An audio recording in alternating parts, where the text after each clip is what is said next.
Kentucky, we're looking at SB 23. We're calling this Wisconsin Fast Forward. It got a vote of 5-0, unanimous vote in the committee last week. Because we all know there's a labor shortage, and we all know when we talk to our businesses around our state, people tell us, you know, I could grow my business if I had the skilled labor. And this has been something we've all heard all over our state, no matter if you are in northern Wisconsin, southern, eastern, or western. So I'm sure this bill is going to get unanimous support. What it does is create a $15 million DWB grant program to support workforce training, which we all know we need. And it creates the Office of Skills Development to respond to state workforce needs. And I think that's really important because often we have a disconnect between the needs for labor and what individuals are being trained and educated, either in the tech or elementary, secondary, or higher ed. There's just been a disconnect in our education system and our training system between the real world of work and our education and training in many cases. So we need to sharpen up our skills. And we are also appropriating funds for a labor market information system. So on any given day, parents, students, individuals who are retraining and want to re-enter the workforce can look at what jobs are available and what skills are demanded for that job, so that one can invest in themselves and make sure they're not going to be wasting their investment. The total cost is $20 million. But basically what it is, it's a real interfacing of the real world of work with our training and education systems and our constituents and citizens and education structures throughout the state.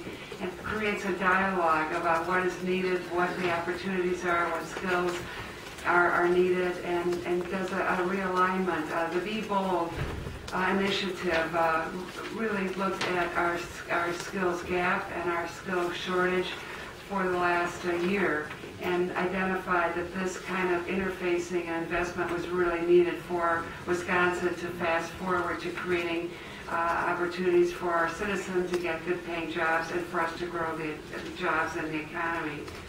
And what I think is really good about it is that the grantees can be public or private organizations. And we're not saying we're going to depend just on the tech school or just on the university system. We're going to be depending on our private sector, and we're going to be encouraging those kinds of partnerships, because in many cases our private sector jobs want to have training at our tech level or at our university level, and this will enable those entities to get grants to do just that. And it can use the money to train the underemployed, the unemployed, and the incumbent employees that are out looking for jobs.